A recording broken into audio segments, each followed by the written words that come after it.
Rabbi syarah li sadri wa yassir li amri wahlul 'uqdatam min lisani yafqahu qawli.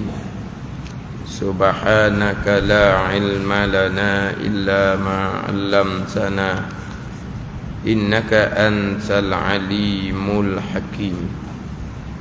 Wala haula wala quwwata illa billahil aliyyil azim. Kitab Penawar Bagi Hati, muka surat 62. Surat 62, baris yang ke-6 daripada atas. Baris yang ke-6 daripada atas.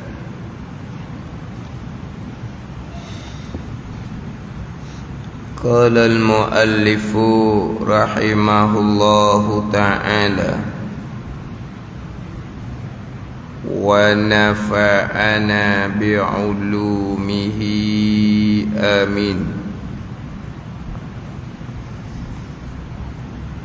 Bab yang pertama. Bab yang pertama pada menyatakan taubat. Bab yang pertama daripada 10 bab pada membicarakan 10 sifat kepujian. Bab yang pertama daripada 10 bab pada menyatakan 10 sifat kepujian yang wajib kita pakai dan isi di dalam hati kita. Sifat kepujian yang 10. Jadi ini bab yang pertama daripada 10 bab pada menyatakan 10 sifat kepujian, pada menyatakan taubah. Pada menyatakan taubah, yang mana dalam kitab Penawar Bagi Hati ini, sebagaimana kita maklum, dia ada 3 kitab.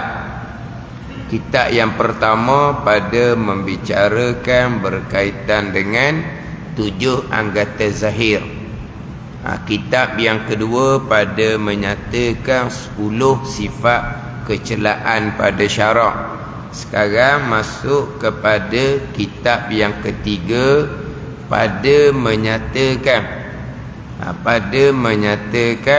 10 sifat kepujian. Kemudian 10 sifat kepujian dimulai dengan sifat pujian yang pertama adalah taubah. Ini susunan dalam kitab, sebab nak membicarakan berkaitan dengan taubah ini, taubah daripada segala dosa. Taubah daripada segala dosa, kemudian mengerjakan segala suruhan. Taubah daripada segala dosa ni, yang pertamanya ada ilmu. Apa dosa kitanya? Sebab itulah syarat utama taubah adalah ilmu. Man la yutlibal ilm falaysa bitaib. Sesiapa yang tidak belajar ilmu, maka tidak di kalangan orang yang bertaubah. Sebab syarat utama taubah adalah ilmu. Sebab itulah dalam kitab Minhajul Abidin, didatangkan 7 aqabah, didatangkan 7 bonggok, 7 peringkat. Yang mana aqabah yang pertama adalah aqabatul ilmi, barulah disusuli dengan aqabah yang kedua, aqabatut taubah. Sebab tanpa ilmu tidak ada taubah. Taubah daripada segala dosa. Apa dosanya? Dosa dulu tak semayang, itu saja dosanya. Dosa yang paling besar bukan dosa tak semayang, bukan dosa meninggalkan puasa. Dosa yang paling besar adalah dosa akidah. Berpegang dengan akidah yang terpesong, itu dosa yang lebih besar daripada dosa besar meninggalkan sembahyang, meninggalkan puasa, dosa besar berjudi, minum arak, berzina. Dosa besar akidah tu yang paling besar sekali. Hak dosa besar akidah yang tak hukum kafir lah. Kalau akidah yang salah, hak kafir ijma' ulama' tu tak ada cerita dah lah. Tu kena bertaubah kembali, kemudian kena mulai keimanan kembali. Sebab terdahulunya tidak sah iman, kafir di sisi Allah, kafir ijma' ulama'. Hak pegangan yang berdosa besar ni, pegangan yang masih lagi dihukumkan sah iman, tidak dihukumkan kafir, tapi pegangan tu dosa besar. Tu taubah daripada dosa besar pegangan. Adapun kalau pegangan tu tidak sah, pegangan yang tidak sah iman, pegangan yang kafir ijma' ulama', bertaubahnya dengan kembali beriman, dengan kembali beriman dan berakidah dengan akidah yang sebenar. Jadi manakah dosa besar akidah, manakah akidah ahli sunnah wal jamaah? Ilmu tu syarat dia. Syarat taubah adalah ilmu. Dimulai dengan ilmu tauhid, disusuli dengan ilmu fiqh. Mengaji bab ilmu fiqh, apakah kesalahan kita pada zahir? Tinggal sembahyang, itu kesalahan dosa besar. Sembahyang tanpa ilmu, itu kesalahan dosa besar. Sembahyang yang tidak sah, itu kena qada kembali, itu kesalahan yang besar. Itu balik kepada ilmu. Nak bertaubah daripada dosa besar, hak bab fiqh pula. Sebab bersembahyang ni perintah agama, mendirikan sembahyang ni perintah agama. Sembahyang yang sebenarnya macam mana? Balik kepada ilmu. Bukan sembahyang ada tradisi, buat suka-suka sendiri. Itu bukan sembahyang, itu bukan taubah. Kemudian nanti dia akan bicaralah, tapi ringkas dalam kitab kita ni, berkaitan dengan taubah daripada meninggalkan kefarduan. Dia ringkas dalam kitab kita ni, berkaitan dengan meninggalkan kefarduan sembahyang. Sama juga dalam kitab Minhajul Abidin, diringkas saja membicarakan berkaitan dengan taubah daripada dosa besar meninggalkan sembahyang. Kena qada kembali. Macam mana cara nak qada? Tu boleh balik kepada kitab Fathul Mu'in kita lepas isyak tu. Tapi pembicaraan bab qada sembahyang dan kitab Fathul Mu'innya di muka surat awal. Di muka surat awal ada bicara berkaitan dengan qada sembahyang, ada dibicarakan. Sebab ni balik pada ilmu, macam mana nak qada sembahyang. Sebab saya terjumpa orang tua yang sentiasa qada sembahyang. Masa sembahyang qada tu, anak dia kata, Allah lah, nak boleh ke berdiri, nak boleh ke duduk. Tua dah, 80-an dah, nak berdiri payah je, bunyi lutut-lutut. Nak duduk pun payah je, sentiasa qada sembahyang. Kenapa pula seumpama tu? Adakah orang tua tu dulu tinggal sembahyang, ditanya belaka dah orang hak kenal mak dia, tak pernah tinggal apa sembahyang. Lepas tu kenapa qada sembahyang tak pernah tinggal? Kenapa qada sembahyang walau tak pernah tinggal sembahyang? Kita qada sembahyang yang tak pernah kita tinggal sembahyang, haram serta tidak sah. Siapa ajar seumpama tu? Maknanya anak dia kata, anak ni tak tahulah maknya masa muda macam mana, anak kemudian kan. Mana tanya dah orang yang kenal tu, adik-beradik mak, orang yang kenal mak tak pernah tinggal sembahyang. Lepas tu kenapa kau tak? Ini salah belaka lah ni. Tak pernah tinggal sembahyang, pergi kau tak? Hak tinggal sembahyang terang-terang, tak ambil kau tak? Ni nyakit belaka ni. Hak memang tinggal sembahyang. Oh, kalau ke gitu gok dia kata, hak macam ustaz tu mengajar, bila kita boleh semai sunat bila apa? Semai qada banyak mana tak semayang lagi. Lepas tu apa? Kita nak main sunat. Main sunat apa? Main fardu pun tak selesai. Ni kalau laju tu perkataan kasar. Apa? Banyak cantik. Gitu dah. Tu tak kasar tu dah. Banyak cantik. Tu fikir semayang sunat. Semayang fardu pun tak cukup. Banyak cantik. Gitu dah. Allah. Hak tak tinggal semayang lagi qada. Tua dah pergi qada, siapa ajar gitu.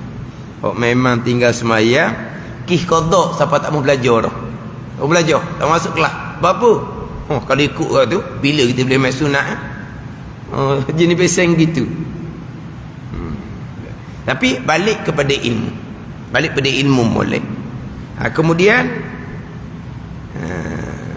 nak membicarakan bab taubah dalam kitab Pernah Bagi Hati ni, dimulai dahulu pembicaraan 10 sifat kecelaan.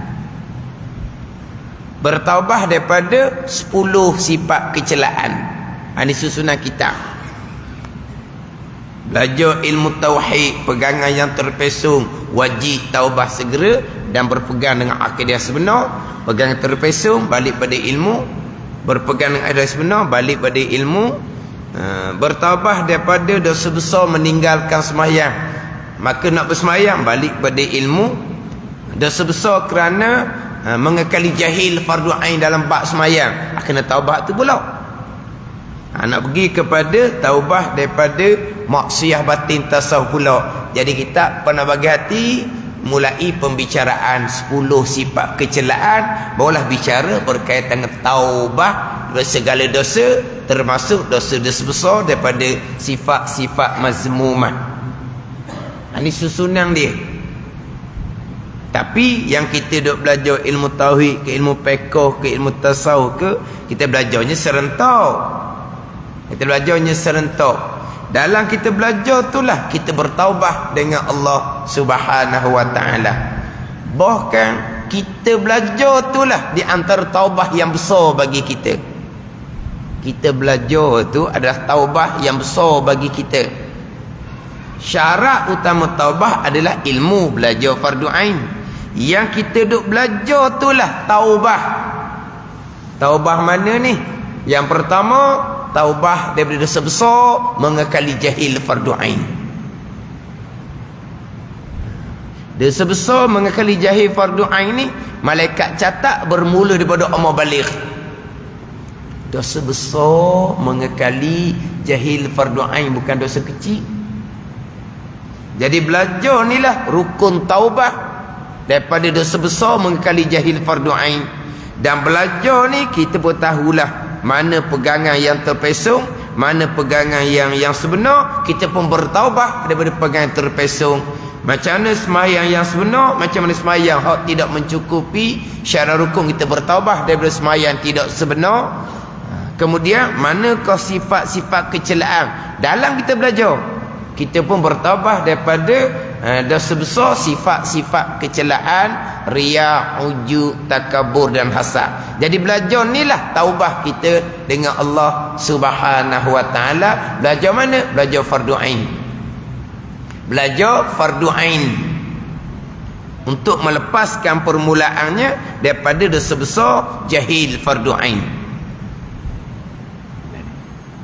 Bila kita belajar, Allah pegangan seumpama tu salah, menyesalnya kita kenapa selama ni berpegang dengan akidah yang terpesong. Kita bertaubah dengan Allah, minta ampun dengan Allah, dan kita berpegang dengan akidah ahli sunnah wal jamaah, akidah Al-Quran dan hadis Nabi sallallahu alaihi wasallam. Bila taubah ni dalam belajar ni lah, dalam belajar ni lah kita bertaubah dengan Allah Subhanahu wa taala. Sebab itulah orang yang nak bertaubah dah ni, saya nak bertaubah dah ni, beritahu kepada saya nak buat apa. Yang pertama kena beritahu, awak kena belajar fardu ain. adakah saya kena sembahyang sunat taubah ke sebelum tidur? Adakah saya kena bangun malam-malam ke menangis minta ampun dengan Allah Subhanahu wa taala? Sembahyang sunat taubah lah sebelum tidur, tapi di siang hari tu belajar ilmu fardu ain. Bangun malam lah minta ampun dengan Allah Subhanahu wa taala, tapi siang hari tu belajar fardu ain. Kalau siang hari tu fardu ain tak belajar, sembahyang sunat taubah, jawapannya banyak cantik lah. Bangun malam nak menangis, menangis apa? Sebab mengakali dosa besar, jahil fardu ain, malaikat catat dosa besar, minta ampun apa? Yang beratnya berpegang dengan akidah yang terpesong, minta ampun menangis, minta ampun menangis buat apa? Di saat yang sama berpegang dengan akidah yang dosa besar. Ni jadi bahan gelak ketahu syaitan. Sebelum tidur nak sembahyang sunat taubah, sembahyang. Nak bangun malam minta ampun, bangun, tapi siang hari kena belajar fardu ain molek. Belajar fardu ain molek. Bangunlah menangis di waktu malam kerana menyesali terdahulunya jahil fardu ain, menyesali terdahulunya berpegang dengan akidah yang sesat, menyesali kerana dahulunya sembahyang tak betul, menyesali dahulunya riya, ujub, takabur, hasad, dosa besar belaka yang mewajibkan neraka jika tidak diampuni oleh Allah Subhanahu wa taala. Bangunlah malam menangis. Tapi kena nasihat yang pertama, belajar fardu ain. Belajar fardu ain tauhid, fiqh, tasawuf. Ilmu yang pertama barulah pergi kepada taubah, dan belajar tu sendiri adalah taubah kepada Allah Subhanahu wa taala. Taubah dengan bahawa kembali daripada jauh daripada Allah kepada menghampirkan diri kepada Allah Subhanahu wa taala.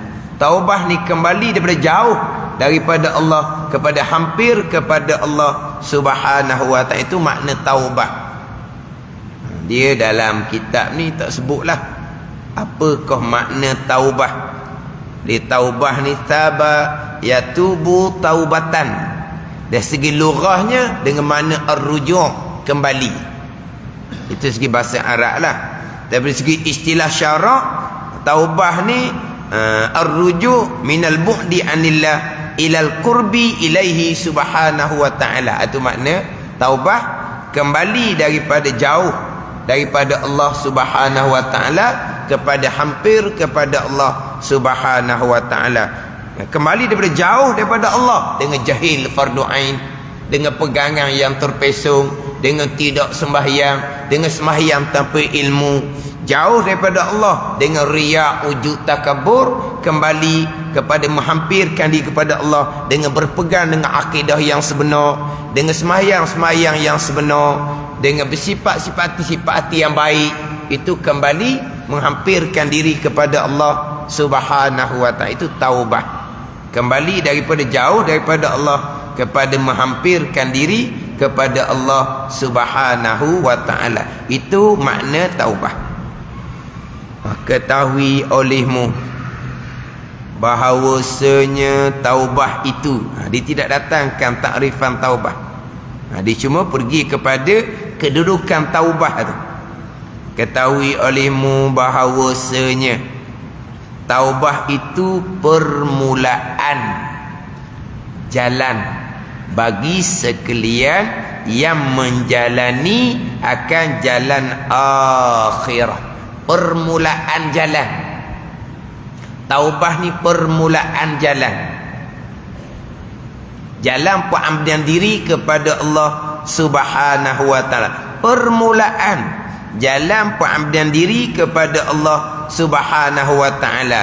Jalan bagi sekalian yang menjalankan akan jalan akhirah, yang menjalani salik akan jalan akhirah. Ini permulaan dia.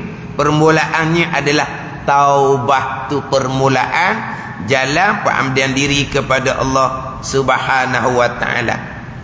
Nak berjalan ni lah, ianya adalah berdasarkan kepada ilmu. nak berjalan. Nak berjalan akan jalan akhirah. Ilmu lah. Apa jalan akhirah? Agama. Itu jalan akhirah. Agama tu apa? Islam, iman dan ihsan. Itu jalan akhirah. Sumber agamanya apa? Al-Quran dan hadis Nabi sallallahu alaihi wasallam. Itulah jalan akhirah. Jadi nak berjalan kepada jalan akhirah, apa jalan dianya? Ilmu. Agama, Islam, iman dan ihsan. Jadi taubah ni permulaan jalan. Tanpa taubah tak ada jalan. Ini bicara bab permulaan ni. Salik yang berjalan untuk taqarrub ilallah, itu satu peringkat yang lain pula ni. Ini bicara yang menjalani akan jalan akhirah. Untuk menjalani jalan akhirah. Jalan akhirah ni beriman dan beramal soleh. Jalan akhirah ni bertakwa kepada Allah Subhanahu wa taala. Beriman balik pada ilmu tauhid. Beramal soleh balik pada ilmu fadha'il fiqh dan tasawuf. Itulah dia jalan akhirah. Beriman dan beramal soleh. Jalan akhir jalan orang yang bertakwa kepada Allah Subhanahu wa taala. Siapa orang yang bertakwa kepada Allah? Hudan lil muttaqin. Menjadi petunjuk bagi orang yang bertakwa. Siapa yang bertakwa? Alladzina yu'minuna bil ghaibi wa yuqimuna shalah. Itu dah baca semua tu kan? Siapa orang yang bertakwa? Takwa ni jalan akhirah. Siapa orang takwa? Orang yang beriman dengan perkara yang gaib. Allah gaib, malaikat gaib, barzah akhirah gaib, qada qada gaib. Semua tu gaib belaka. Qada qada gaib. Zahirnya hak kita belaka. Baik ke, jahat ke, hak kita belaka zahirnya. Seseorang memilih dan melakukan perkara baik. Seseorang memilih dan melakukan perkara jahat. Kufur tu seseorang yang memilih dan melakukan kekufuran. Maksiat tu seseorang yang memilih sendiri dan seseorang yang melakukan perkara maksiat sendiri. Zahirnya begitu, tapi hakikatnya qada qada, itu gaib. Beriman kepada gaib, baik ke jahat ke, qada qada belaka. Itu orang yang bertakwa. Berpegang perkara baik dia qada qada, perkara jahat bukan qada qada. Tu balik awal lalu dah tu. Tak ada dah tu. Tak ada jalan akhirah, tak ada. Tak ada jalan akhirah. Jadi permulaan jalan akhir ni kena bertaubah. Taubah tu balik kepada hak ilmu untuk menjadi orang beriman dan beramal soleh, untuk jadi orang yang bertakwa. Dan mereka yang mendirikan sembahyang. Mereka yang mendirikan sembahyang, bukan mereka yang sembahyang. Mereka yang mendirikan sembahyang.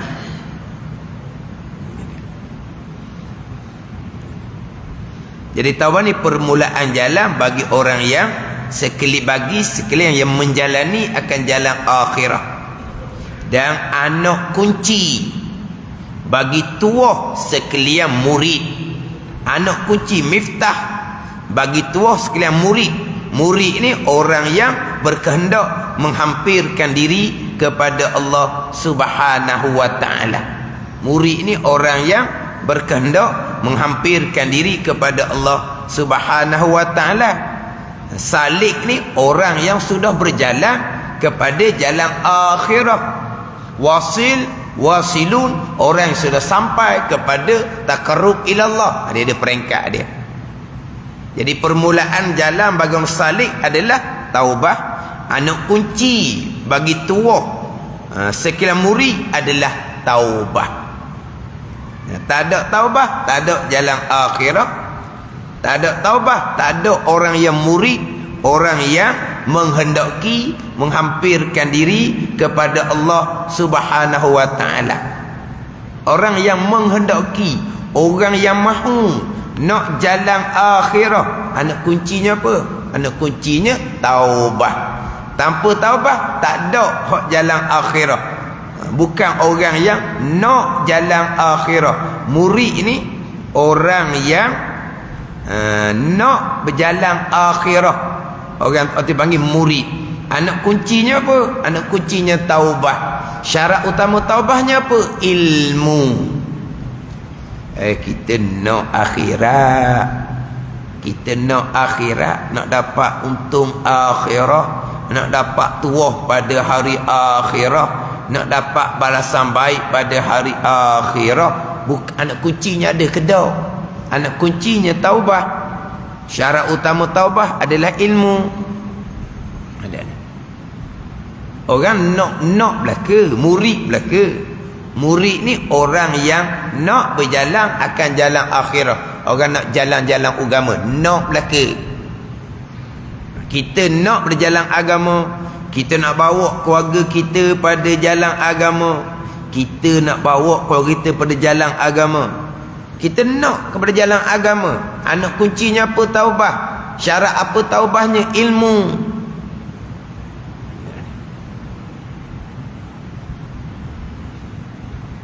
Tanpa taubah yang dimulai dengan ilmu, tak ada permulaan jalan untuk jalan akhirah. Tak ada tuah. Orang nak agama beruntung, tak ada untungnya. Tanpa bertaubah, tanpa dimulai dengan ilmu, syarat utama taubah. Kita dalam belajar ni, kita belajar fardu ain, kita sentiasa perbetulkan diri kita. Kita bertaubah dengan Allah Subhanahu wa taala. Kita bertaubah dengan Allah Subhanahu wa taala. Dan kita belajar satunya, jumpa salah kita, belajar laginya salah kita. Kita segera bertaubah dengan Allah Subhanahu wa taala. Sebab itulah orang hok belajar fardu ain ni tak sempatlah nak tilik orang. Sebab apa? Hak kita belaka. Hak kita belaka. Hak kita lagi, hak keluarga kita lagi, anak bini kita lagi. Kita nak menjalani jalan akhirah. Kita nak dapat keuntungan akhirah. Taubahnya mana? Nak taubah ilmunya di mana? Ilmunya di mana? Kalau kita bicara hak berkaitan dengan hak kita tak pernah bagi hati ni, nak taubah dia bersifat kecelaan yang 10. Ilmunya mana?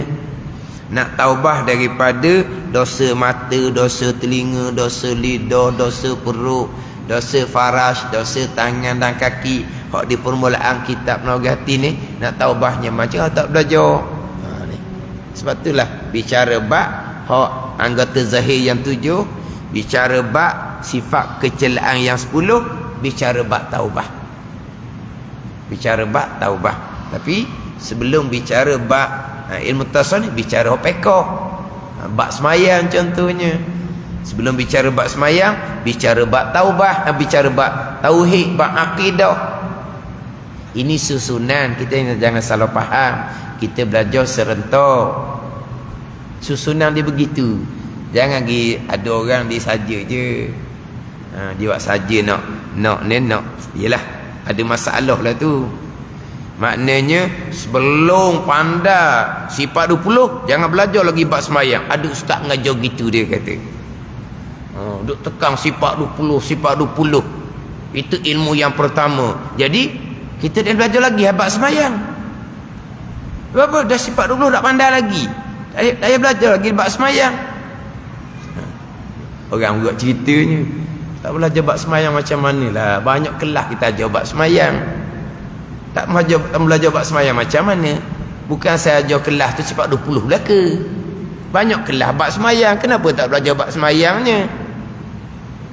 Lepas tu bab ilmu tasawuf, tak boleh, kena belajarlah ilmu tasawuf. Tapi ilmu yang pertama, ilmu tauhid. Itu susunan dia. Jadi saja je lah. Dia ada masalah. Masalahnya apa? Masalahnya sifat 20 tak diajari. Dia ajar tinggi-tinggi, hak makam-makam je. Sifat 20 Sifat 20 hafal-hafal je, rekah-rekah je, kasar-kasar je sifat 20. Hafal-hafal, rekah-rekah, kasar-kasar, hafal-hafal apa sifat 20, ambil zikir tarekah, sifat 20 akan masuk dalam hati. Oh, gitu jalan dia. Hati dia susah hati tu. Bila duk tekan bab sifat 20 susah hati. Oh, jadi maknanya selagi tak pandai sifat 20 tak boleh belajar bab sembahyang, tak boleh belajar bab tasawuf. Siapa yang ajar gitu? Dan tu tauhid dulu, susunan dia begitulah. Tauhid dululah susunan dia. Allazina amanu dahulu wa amilus solihat. Tu ayat Al-Quran. Beriman dan beramal soleh. Tanpa iman, amal soleh tidak diterima oleh Allah Subhanahu wa ta'ala. Lepas tu tak semayang lagi lah kitanya. Selagi iman kita tak sah. Oh, payah nak cerita kadang-kadang. Payah nak cerita. Dia ada sebab lain. Dia ada sebab lain, payah nak cerita lah.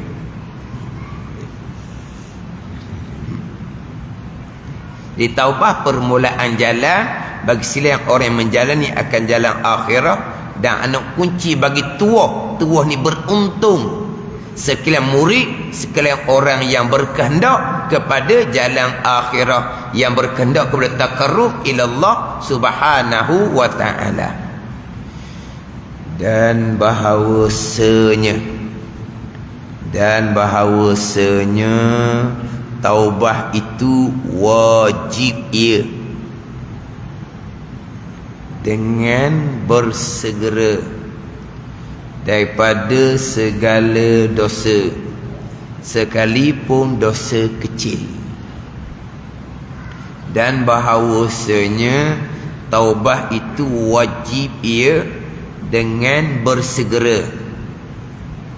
Taubah wajib ijma' ulama'. Kemudian wajib bersegera. Satunya wajib bertaubah, satu laginya taubah tu wajib bersegera. Di depan tu, dan melambatkan taubah itu satu dosa yang lain pula, sekalipun berpuluh-puluh tahun. Sekarang bertaubah tu wajib ijma' ulama'. Kemudian taubah ni wajib bersegera. Dan melambatkan taubat itu satu dosa yang lain pula. Dosa, contoh. Dosa tinggal semayang, satu dosa. Tinggal semayang, satu dosa. Kemudian apabila tidak segera bertaubat, maka satu dosa yang lain pula. Satu dosa yang lain pula.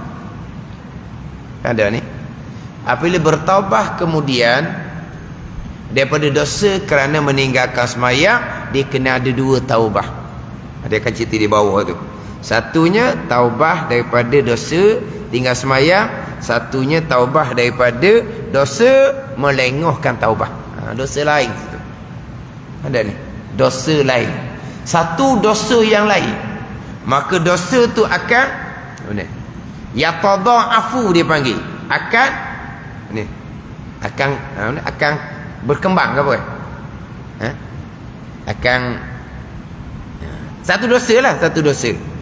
Tapi dosa tu akan jadi besar. Tak kena gaya, besar bunga daripada pokok. Hak pokoknya tinggal semayang. Kemudian melambatkan taubah satu dosa yang lain. Satu dosa je. Bukan banyak dosa, satu. Tapi dosa tu akan jadi besar. Atau kita kata tu besar bunga daripada pokok. Jadi bertabah dia dosa besar kerana tinggal semayang, tu pokok dia.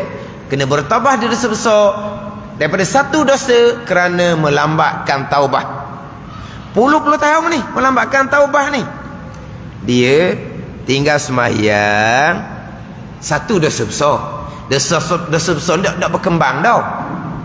Dosa besar tak berkembang dah. Tapi dosa besar tinggal semayang, tidak akan jadi kurang dengan sebarang amal ibadah. Dan sebesar ijma' ulama wajib bertaubat. Amal ibadah tidak akan mengkifaratkan dosa besar. Jadi dosa besar tinggal sembahyang ni tidak akan diampuni melainkan wajib ijma' ulama bertaubat. Lepas daripada tu dia sembahyang dak tinggal dah. Puasa dia dak tinggal dah. Dia pergi Mekah dah mengerjakan haji umrah yang wajib. Tapi dosa besar tinggal sembahyang dia tidak bertaubat. Tidak akan diampuni dosa besar dengan sebarang amal ibadah melainkan ijma' ulama wajib bertaubat. Ini bicara tuntutan atas kita. Ni bicara tuntutan atas kita di sisi Allah Subhanahu wa taala. Besar mana dosa sekalipun, selagi tidak mensyirikkan Allah Subhanahu wa taala, Allah boleh mengampuni kepada siapa yang Allah Taala kehendak walaupun tanpa taubat. Itu di sisi Allah. Kita bicara tuntutan atas kita. Ijma' ulama wajib atas kita bertaubat dari dosa yang besar. Dosa yang besar tidak akan diampuni dengan amal ibadah kita. Tapi di sisi Allah, Allah Ta'ala boleh mengampuni sebesar-besar dosa sekalipun. Allah boleh mengampuni melainkan dosa mensyirikkan Allah Subhanahu wa Ta'ala. Allah boleh mengampuni walaupun kita tidak pernah bertaubat. Itu di sisi Allah. Ini kita bicara tuntutan atas kita. Ijma' ulama wajib bertaubat dari dosa besar tidak akan diampuni dengan sebarang amal ibadah. Tapi dosa besar tu begitulah. Ada ni nak cerita macam mana ni? Dosa besar tinggal satu sembahyang. Begitulah dosa besarnya. Tak akan berkembang dah. Tapi dosa melengahkan taubat tu akan berkembang. Berpuluh-puluh tahun akan berkembang. Dosa tinggal sembahyang tu kekal. Tidak akan berkembang dan tidak akan berkurang tanpa bertaubat dengan Allah Subhanahu wa taala. Tapi dosa kerana melambatkan taubat tu akan orang apa? Akan kembung ke apa? Akan ni. Tapi satu dosa. Untuk satu dosa kerana melambatkan taubat. Dosa lain pula kerana melambatkan taubat dosa lain, satu dosa yang lain pula. Ni bicara bab dosa ni. Anda ni. Jadi wajib bertaubat ijma' ulama, kan wajib bertaubat dengan bersegera. Wajib bertaubat dengan bersegera. Taubah wajib ijma' ulama dengan perintah Al-Quranul Karim. Ayat di bawah tu, wa tubu ilallahi jami'an ayyuhal mu'minun, taubah oleh kamu kepada Allah. Tengok, itu perintah Al-Quran. Maka taubah wajib ijma' ulama. Sama dengan aqimus salah, diri oleh kamu akan sembahyang. Itu perintah Al-Quran. Ijma' ulama, sembahyang tu wajib. Falyasumhu, makalah berpuasa oleh kamu. Ijma' ulama, puasa tu wajib. Wa tubu ilallah, dan bertabah oleh kamu kepada Allah. Itu perintah Al-Quran. Ijma' ulama, taubah tu wajib. Ya ayyuhalladzina amanu tubu ilallahi taubatan nasuha. Itu pun perintah Al-Quran. Wahai orang-orang yang beriman, bertaubahlah kamu kepada Allah Subhanahu wa taala sebagai taubah yang nasuha, taubah yang sebenar-benar. Jadi taubah wajib ijma' ulama dengan bersegera. Satu lagi, dengan bersegera. Dia kalau kita faham poin bersegera tu, lah taubah wajib ijma' ulama, bersegera. Bersegera tu, bila taubah wajib ijma' ulama, kemudian wajib bersegera. Menyempurnakan rukun taubah pun wajib bersegera. Tu panjang bicara di awal kitab Fathul Mu'in tu. Hak berkaitan dengan qada sembahyang wajib bersegera. Hak dalam kitab Fathul Mu'in kita. Tapi lama dah tu. Hak di awal kitab tu. Kemungkinan nanti siapa di pembicaraan taubah daripada tinggal ke farduan tu, mungkinlah saya ambil sikit lah dalam kitab Fathul Mu'in tu, pada dalam kitab Fathul Mu'in. Sebab kita nak bertaubah kena tahu dia punya rukun taubahnya. Satu-satulah, satu-satu. Apa dia rukun taubah? Syarat utama taubah ilmu. Apa dia rukun taubah? Kena satu-satu.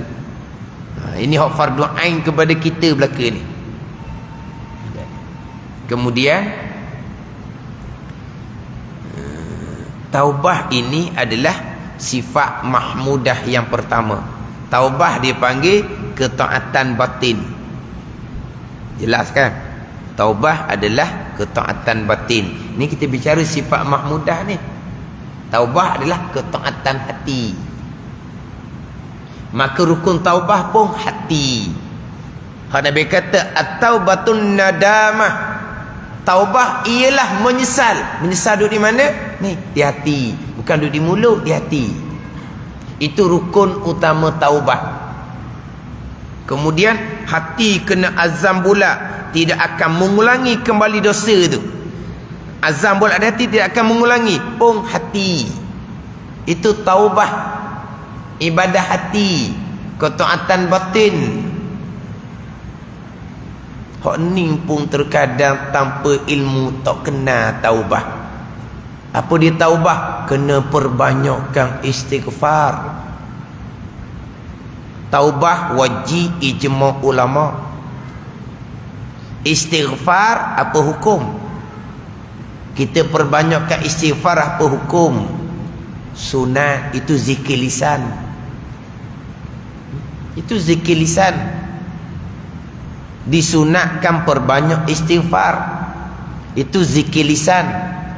Apa hukum kita perbanyak istighfar? Sunat, jangan salah faham pula. Perbanyakkan istighfar, tapi itu bukan rukun taubah.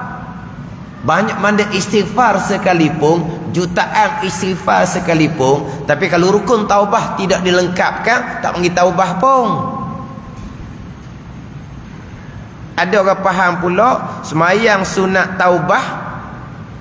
Ada orang faham pula taubah ialah semayang sunat taubah. Oh, tu lagi jauh begitu. Semayang sunat taubah tu pekoh. Ni kita bicara tasawuf ketaatan batin, ketaatan hati. Semayang sunat taubah pula hukumnya sunat. Memanglah semayang sunat taubah hukumnya sunat. Takkan semayang sunat taubah hukumnya wajib, kan pelik pula nama dia tu. Jadi semayang sunat taubah hukumnya sunat. Taubah wajib ijma' ulama. Maka semayang sunat taubah itu bukan taubah. Itu bukan rukun taubah. Tapi disunatkan kita semayang sunat taubah. Tapi itu bukan rukun taubah. Mana jauhnya sampai ke taubah tu apa benda pun tak tahu. Ingat ke taubah ni? Zikir lisan. Astaghfirullahalazim. Itu zikir lisan. Taubah ketaatan batin. Tapi jangan salah faham lah. Kita dituntut perbanyakkan istighfar. Tapi hak rukun utama taubah menyesal di hati. Kemudian perbanyakkan istighfar, tapi taubahnya duduk di hati. Pada ni menyesal, itu rukun utama taubah.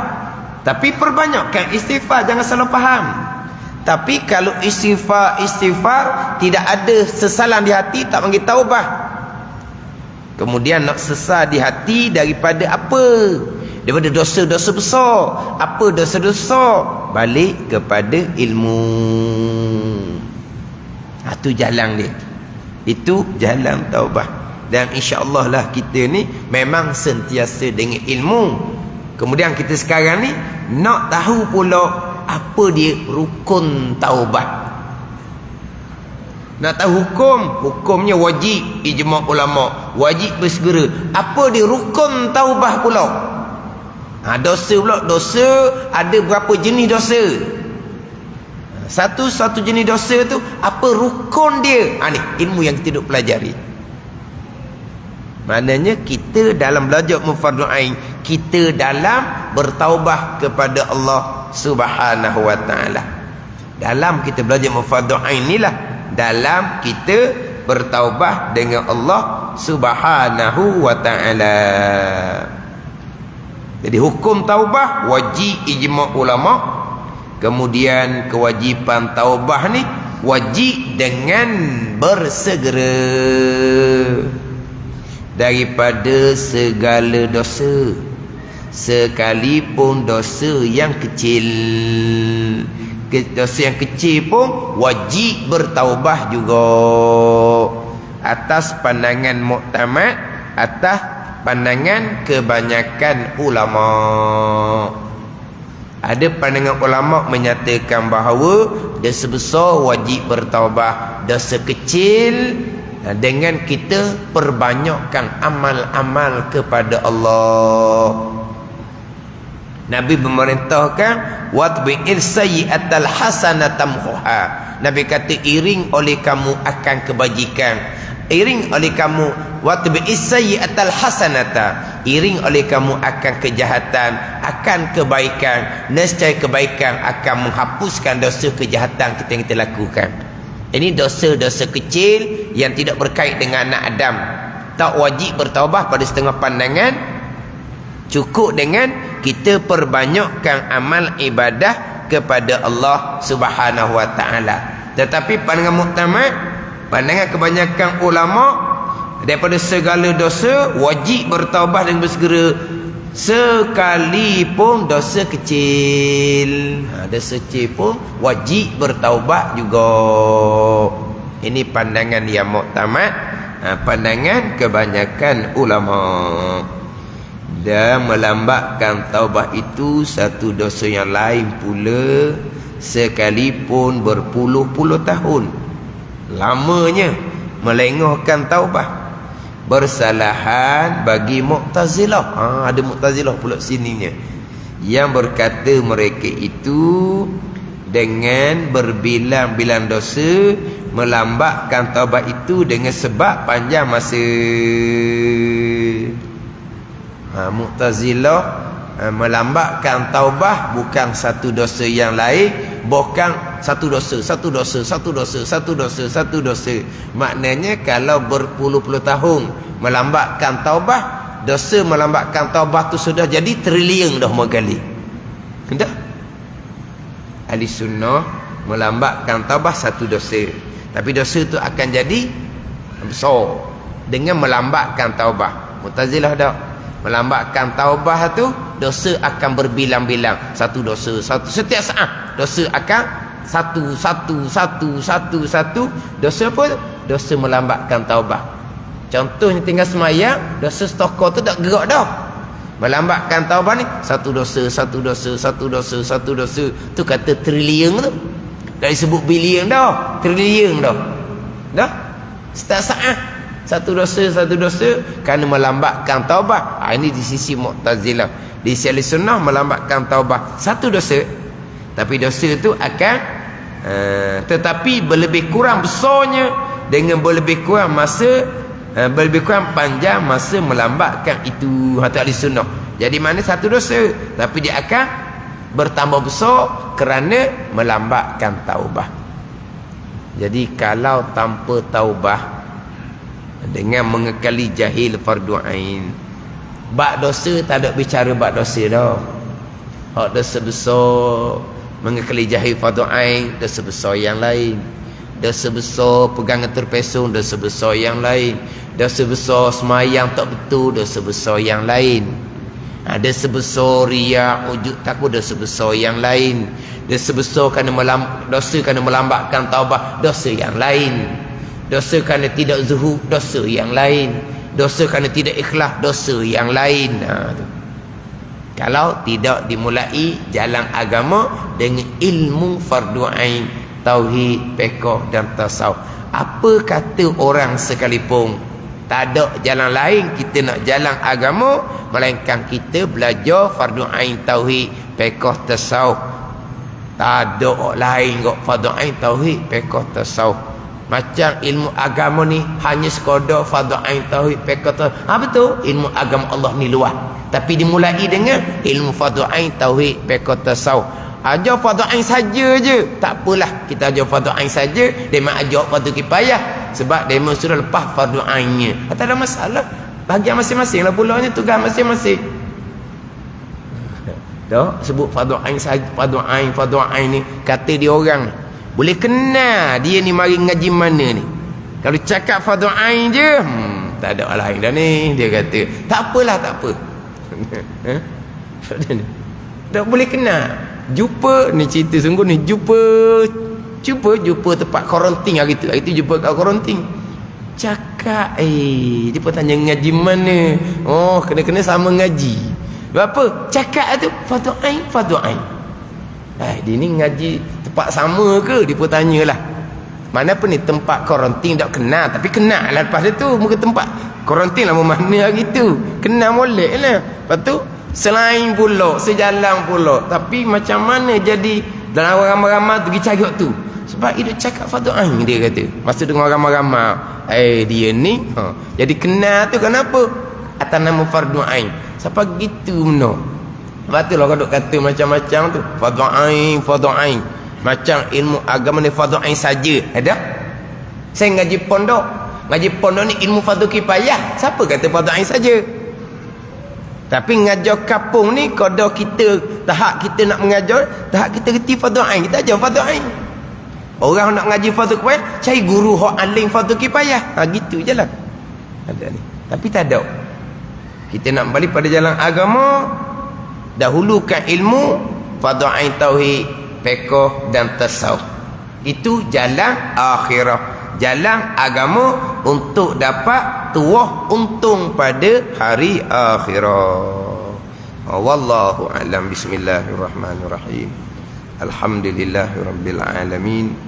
Wassalatu wassalamu ala sayyidil mursalin wa ala alihi wa sahbihi ajma'in. Allahumma iftah alaina futuhal arifin.